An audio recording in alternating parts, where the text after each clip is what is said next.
Nah, kita masuk ke yang selanjutnya. Kali ini faktor yang mempengaruhi citra perusahaan ya. Yang pertama adalah orientasi terhadap manfaat yang telah diberikan atau diterima ataupun yang diinginkan oleh konsumen, halayak sasarannya. Nah, itu tadi kalau misalkan semua kebutuhan, keinginan konsumen itu sudah terpenuhi, terus konsumen itu merasakan manfaatnya, biasanya konsumen bakal menilai atau memberikan persepsi bahwa citra perusahaan ini baik karena perusahaan ini tuh tahu gitu apa yang konsumen butuhkan atau apa yang konsumen inginkan gitu. Terus yang kedua, manfaat yang ditampilkan melalui kualitas dan kuantitas. Nah, pelayanan cukup realistis dan mengesankan itu tadi.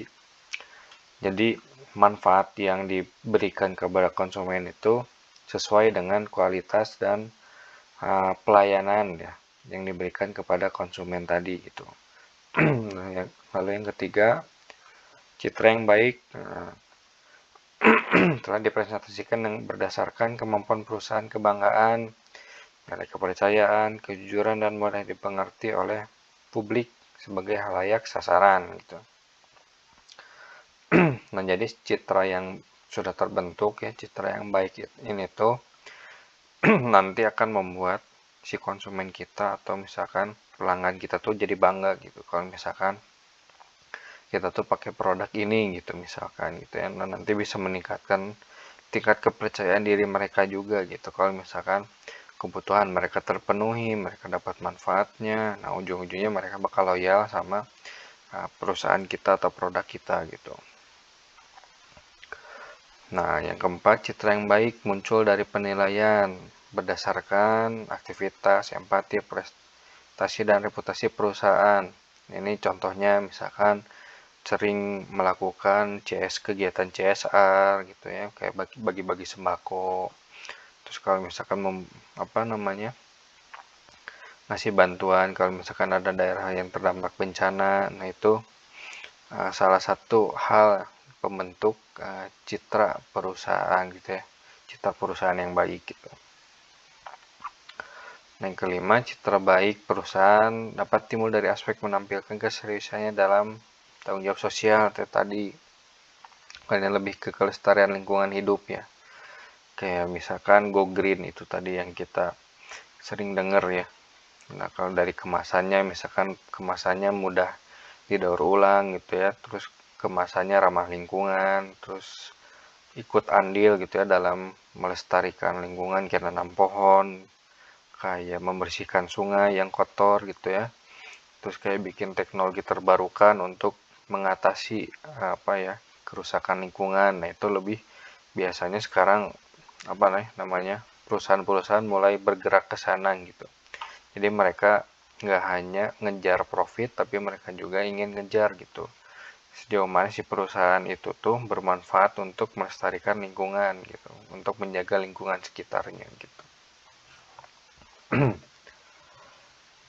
Nah, ini faktor yang mempengaruhi pembentukan citra gitu ya. Kalau ini yang mempengaruhi itu jadi faktor-faktor yang bisa membuat citranya itu baik atau menjadi buruk gitu. Nah, kalau ini gimana caranya membentuk citra perusahaan. Dilihat dari kalau ini lebih ke produknya, lebih ke gimana manajemennya gitu ya. Nah, yang pertama di sini lihat dari identitas fisik di gedung misalnya. Ini kayak biasanya untuk perusahaan jasa nih. Kalau konsumen datang ke tempatnya, dilihat nih visualnya, nama organisasinya, logo gitu ya, teks, pokoknya dari fisik tampilan gitu dilihat gitu. Terus audionya kayak jingle gitu, terus di dalam ruangannya ada musik-musiknya pas gitu ya. Terus media komunikasinya mudah dipahami atau enggak gitu ya, ke dalam bentuknya itu brosur atau misalkan dalam bentuk pemberitaan di media gitu. Terus yang kedua, identitas non fisik. Nah, ini kalau ini dilihat dari sejarah organisasi, filosofi, kepercayaan, nilai, dan budaya. karena kan setiap perusahaan itu punya sejarah, punya filosofi, dan punya nilai-nilai. Nah, orang-orang pun atau konsumen pun kadang ada yang kepo gitu. Sini perusahaan ini tuh sejarahnya gimana sih gitu ya. Terus nilai-nilai yang dijunjungnya itu, terus budaya organisasinya atau budaya perusahaannya itu seperti apa gitu. Karena biasanya akan mencerminkan nanti kinerja perusahaannya itu atau pelayanan perusahaan kepada si konsumennya gitu. Nah, terus yang ketiga, manajemen organisasi, kayak visi misi, sistem, kebijakan, aturan, prosedur, teknologi, SDM-nya, job design, pelayanan, positioning produk. Nah, ini lebih ke melihat gimana si manajemen organisasinya itu berjalan dengan baik atau enggak gitu. Semua halnya itu sesuai prosedur atau enggak. Terus SDM-nya itu mumpuni atau enggak kemampuannya gitu. Terus yang keempat, kualitas hasil. Nah, ini mutu produk dan pelayanannya seperti apa gitu.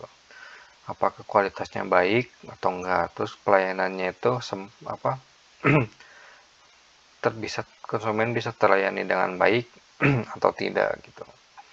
Nah, yang kelima, aktivitas dan pola hubungan.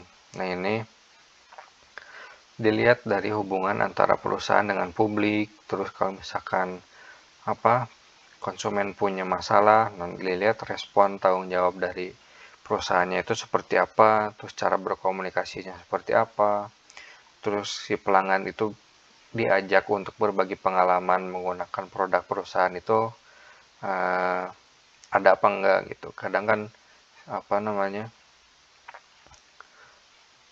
itu seneng gitu ya kalau ditanyakan gimana pengalaman pakai produk A misalkan, terus gimana pengalaman pakai jasa perusahaan ini gitu ya. Itu biasanya menjadi hal penting juga, seperti inilah semacam testimoni gitu. Yang terakhir, jaringan komunikasi. Nah, gimana konsumen itu bisa menghubungi si perusahaan gitu, bisa dengan mudah atau enggak. Kalau sekarang kan semua perusahaan, biasanya perusahaan-perusahaan besar ya, punya layanan pengaduan di sosmed, bisa di Twitter, di FB, di Instagram. Sekarang udah banyak channelnya gitu ya, udah banyak medianya gitu. Kalau misalkan konsumen ini punya keluhan gitu. Nah, ini contoh gitu ya, contoh iklan atau contoh pemberitahuan gitu ya, untuk membentuk citra perusahaan. Nah, ini yang pertama dari Unilever nih. Jadi Unilever bantu 20.000 petani tetap sehat dan produktif. Jadi melihat dari segi kesehatannya gitu. Jadi gimana caranya ya 20.000 petani ini tuh tetap produktif, tapi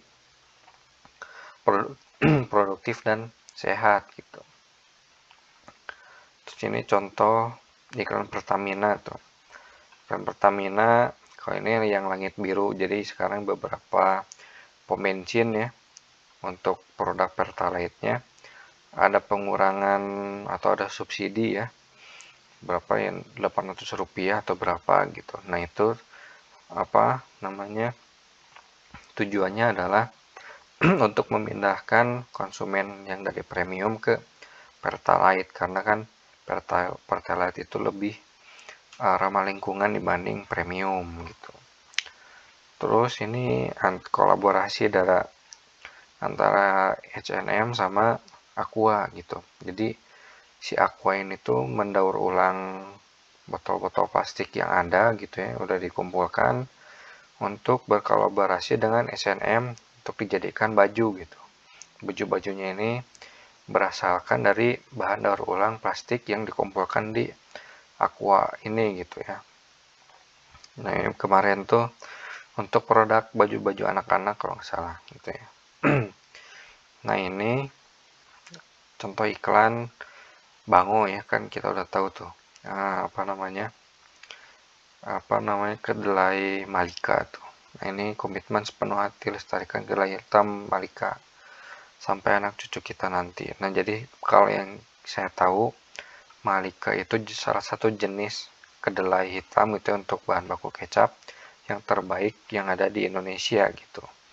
Nah, si Bango ini tuh berkomitmen gitu untuk menjaga kelestarian si kedelai Malika ini gitu, untuk tetap eksis gitu ya, untuk tetap dipakai. Jadi dari segi petaninya terbantu, dari segi kelestarian alamnya terbantu. Nah, nanti sampai anak cucu kita pun merasakan gitu gimana sih rasa kecap dari hasil kedelai Malika ini gitu.